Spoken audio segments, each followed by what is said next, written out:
Hello, everyone. Today we have Mr. Nick Good with us from the Good Home Team in Dallas, Fort Worth. Good morning. Hey, Bobby, how are you? Great. How are you today? Oh, doing well, doing well. Nick is the team leader of the Good Home Team, and he's also the co-host of the only real estate podcast worth listening to. Nick entered the real estate industry back in 2005. He kind of stumbled his way around like a lot of us do till he joined forces with his brother Austin in 2009. And then they took the Dallas Fort Worth market by storm. Can you tell a little more, Nick? Yeah, absolutely. So, just to kind of elaborate on that. And so, I got into the real estate business in 2005, 2006 timeframe because I was delivering pizzas in college. And, I joke around that was the best job I ever had, right? There was no worries. You didn't have to take your job home with you. No one complaining unless you were just late or, someone got the order wrong. And, something changed in me where I was like, man, if I really want to start dating seriously, if I want to find a wife later on, I don't think a career pizza delivery driver is going to cut it. And so my brother and I had always had interest in owning, and investing in real estate. And we had read Rich Dad, Poor Dad, all the other kind of real estate investing books at the time. And so there was a job posting at the college I was at for a real estate assistant, and interviewed for the job, got it. And I was the worst real estate assistant out there. I'm still good friends with that broker. Question why they hired me in the first place, but I am thankful at the same time. And as I'm learning the real estate side through this, working for this broker, they had me get licensed. And this was before real estate teams were really big. Right. And so they weren't really real estate teams at the time. They weren't really talking about it. But the broker had me get licensed so that I could help them with showing a lot of out of town clients they had coming in. This was before the recession. So this was 2006. We had a lot of people coming in from California that were investors that were buying on the speculation of price appreciation. And we know how that kind of turned out, during the 2008 recession. But so I was taking them around basically as a showing assistant and started learning the ropes. And 2007 comes along. I graduate college, I buy a house, and I get married all in the same month. And wow. Yeah. You had a busy month. That's right, the trifecta. And during that time, the broker I was working for had offered me a full-time salaried position with some overrides on the commission that they had earned, that they earned. I think the salary was like $36,000, and maybe with the commissions, it would come out to be about $50,000 or $60,000 a year. And I said, let me ask you a question. I said, Jay, his name was Jay Robbins, or is Jay Robbins. And I said, Jay, I appreciate the offer. I'm really interested in making more money. Do you think that I can make $100,000 just selling real estate 100%? He was like, yeah. I was like, okay, well, I'll turn that offer down. And I want to go become 100% commission real estate broker for your company. And so he did it. They brought me on as 100% commission, newly married, just bought a house. And I did not make $100,000. Right. In fact, I sold 3 houses. And was getting my teeth kicked in, getting discouraged. And I ended up leaving that brokerage in December of 2007 and joined Keller Williams. And I had a friend that got licensed at the same time. She was having some definitely more success than I was. I'm like, well, honestly, like if she's having success there, I should be having success over there. They must be doing something right. And so I jumped in at Keller Williams December of 2007 and started kind of diving into their training and kind of their collaboration philosophy that they have, and started to grow my business. And and it was the mid part of 2000. So 2007's rolling along, everything's going well. I'm starting to get my feet acclimated. I'm learning how to talk to my sphere. I'm learning how to lead generate a little bit. And then all of a sudden, the financial crisis happens, right? And I'm trying to remember if it was 07 or 08. I have to go back and really look at the timeframes. But what really struck me is that I had 8 deals under contract in 1 month, right? I'm walking around, I'm counting how much money I'm going to make, what I'm going to spend it on. And with that financial crisis, that financial collapse that happened, all 8 of those contracts fell apart and did not come back to life. All 8. All 8. First and only time, let's knock on wood, first and only time that I've lost 8 contracts in 1 month and that they did not come back to life. Wow. And so I started questioning if I had the staying power, if I had really what it takes to be in this industry. I'm sure you can relate to that. I'm sure others, there's a lot of times as business owners, we really probably go through either daily, weekly, or monthly, where we're questioning our sanity of, should we really stay in this business, or should we just go get a real job where we can kind of coast a little bit? I think if any agent had 8 deals fall apart in 1 month, they would have to question that. Yeah. And not knowing where your next paycheck's coming from. It's almost like in today's market where it's exhausting. And so I will tell you, like, where what I really teach a lot of people on is recession proofing their business is that month or that year, 2008 it was actually, is I started going on job interviews. I was like, you know what? I was like, Bobby, I'm tired, man. I don't want to do this. It's taking a toll on me. I really there's times when I just want to coast a little bit and still make sure I know how much money I'm going to make that week or that month or every other pay period or however it works. And so I started applying for any job out there, and it consumed my time. Right. Yeah. And during the financial collapse, there were ways that were looking. And so the job market was slim and the competition was fierce, and started going on these job interviews. And I had one that was for an asset management company that was unloading or offloading all these foreclosures that were starting to pile up, and went through 2 or 3 interviews, however many it was. And they get down to the final one and they offered me the position, right? They said, Nick, you need to work Monday through Saturday. It's like 8 to 5. And we highly recommend that if you want to hit the bonus structure, because it was a $60,000 or $65,000 a year salary plus benefits. But if you really want to hit this bonus structure, we have a lot of properties. You really should probably work on Sunday. And if I really did my math right, I needed to squeeze an 8th day in there in order to hit their bonus structure. And so I was like, I truly appreciate it. Can I do this? I need to go home, talk with my wife, and I'll get back to you tomorrow. And so as I'm driving home, I had this light bulb moment go off, because, my mindset was defeated before all that. I was kind of ready to say, all right, this being a business owner is not for me. But what struck me on that way home was, in reality, I was expecting to make full-time income on part-time effort. In 2007, I was 24. And so in 2008, I was 25 years old. 25-year-old me was working like a college kid, less than 20 hours a week and expecting to make, full-time income. And that's just not going to cut it. And so as I'm driving home, that light bulb moment said, all right, if I work 6 days a week, what they're asking me and requiring me to work for this salary, if I put 6 days a week in, there's no way that I make less than the salary that they're offering me. And in fact, I probably will make a lot more. And so as I'm driving home, I was like, I'm not taking the job. I said, I will go all in and I will work 6-7 days a week for however long it has to. So I had this drive to make 100,000. Like most people in this industry, if you talk to a lot of real estate agents, how much they want to make? I want to make 6 figures. So I turned it down, started learning the cold lead generation business, right? The prospecting side of this industry.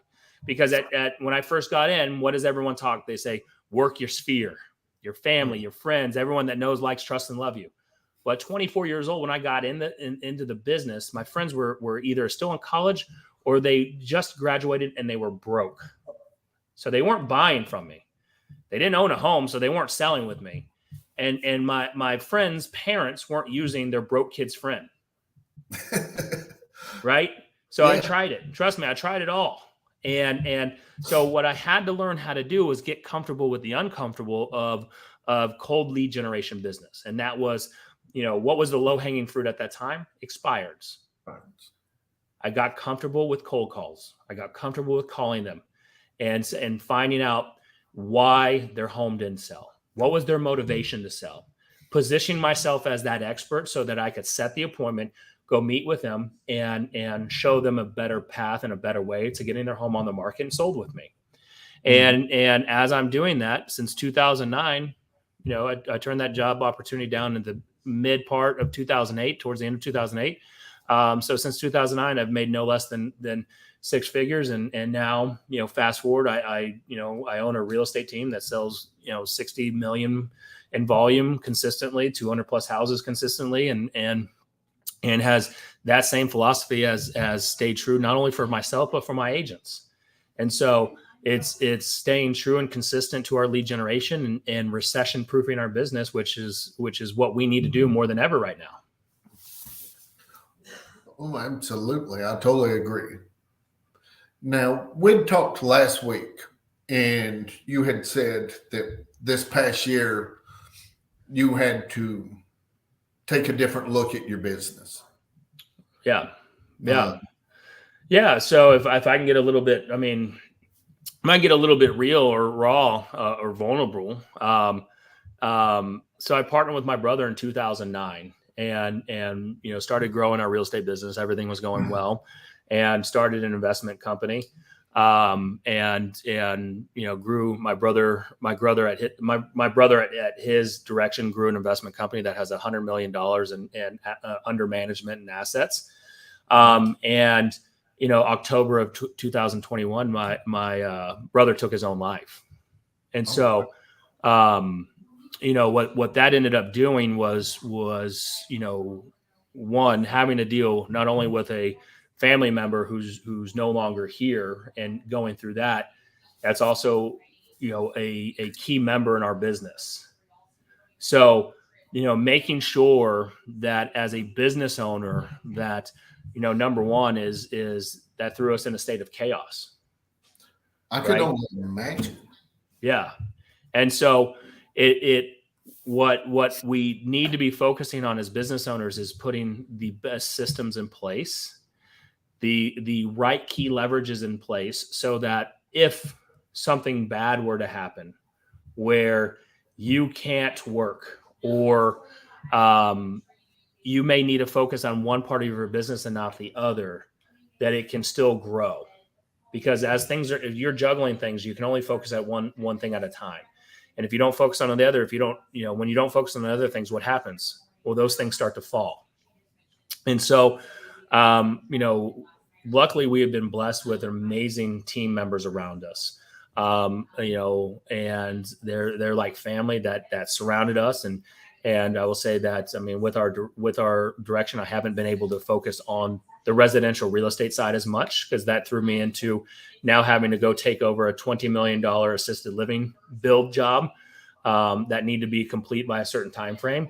We've got an 89 townhouse development that's under construction. And so what does a good team do? Well, they step up, and they've stepped up. The good home team, under the direction of our team members is still selling. Like the past 24 hours, we've executed 10 contracts. So amazing. So I will tell you that our job as business owners is, we get in this industry to have time freedom. We get into this industry to earn enough, income to build a lifestyle that, of our choosing. And if you don't have the right systems, if you don't have the right structure, if you don't have the right people in place, if you take away one block from it, it's kind of like Jenga. If you take out one piece and it wasn't built correctly, it all comes crumbling down. And so just imagine if you're in a situation similar to mine, or God forbid something happened health-wise to you and your business, and you didn't have the right pieces in place. And now not only you're worrying about whatever's happening personally, now you're worrying about your businesses that are falling, or maybe no longer making money and bringing in income and losing money. How much additional stress that would put on. And how much harder would it be to heal if it's a health issue? Because we all know stress. Yes, stress kills. And so, and if you're trying to recover from that, and you don't have the energy to rebuild, and then you just fold up you just put the white flag up, and then you weren't positioning yourself for unfortunately those times. I always tell people, you don't care who's flying the plane until the plane experiences some turbulence or some trouble, and you're like, man, I really hope that these pilots experience. Right? It's the same thing that happens in our business. Like, you only think about the good times in your business, not the bad times. So we don't prepare for the bad times. But you gotta be prepared for the bad time. You gotta be prepared for the recession. You gotta be prepared if something were to happen to you. You gotta be prepared if all your business went away. Have you diversified your business enough that you have other streams of income coming in, so that you can weather the storms that may come up? Absolutely. And can you go into a little detail on how your team is structured, or how many you have on your team? Absolutely. Yeah. So that's changing. We've eliminated some of the team members that weren't producing or producing at the level that needed to be. So here in Dallas Fort Worth, we have right at 10 agents. And then we're expanding our team to the Austin, Texas and Houston, Texas area. So we've got 12 or 13 agents total between all of our 3 locations. All of our agents they're NAEA certified. So National Association of Experts, they're certified through the home selling and home buying advisor programs, which, gives our agents that competitive advantage over other agents that don't have those designations. And so our agents are able to work both sellers and buyers. And so the way that we have our agents set up is that, every day they should be focusing on their one thing that's going to move their business forward, which is lead generation. From there, we have built out an appointment setting team for all the inbound leads that we get. So we have a team of appointment setters. I think we have 6 or 7 now. And their job is to tee up opportunities for our agents on inbound leads that are coming in. And so basically it's just a warm handoff. We call them appointments, but they're really just warm handoffs. Like, Bobby, if would you be interested in talking to one of our home buying or home selling experts to learn more about, the Dallas Fort Worth real estate market? It's not a true appointment. That way they're not talking anything that would require license activities. So, setting those in place, our appointment setting team put 113 at-bats for the month of April. They did 113 at-bats for our team members, and that's growing every single week and every single month. And so it's really about helping eliminate as much friction as possible for our agents so that they can do what they do best, which is helping assist buyers and sellers get to their desired destination or their desired goals. That is wonderful. I really do appreciate your time today, Nick. I know you're busy, and I didn't know how busy you were until you went over some of it, but thank you for carving out some time for us today, man. Absolutely, Bobby. I appreciate you. And if there's anything I can do to help you or anybody that sees this, you just let me know. You go to nickgood.work. I'd be happy to jump on pick my brain calls or strategy sessions. You just let me know how I can help you and your people. And I'm always here to make sure that I give back to our agent community. All right. I really do appreciate it, man. Good seeing you. Good seeing you too. This is Honey Badger Nation, where real estate agents from around the globe come together to grow, collaborate, and expand their business. Where we take our individual fires and put them together and make one big fire.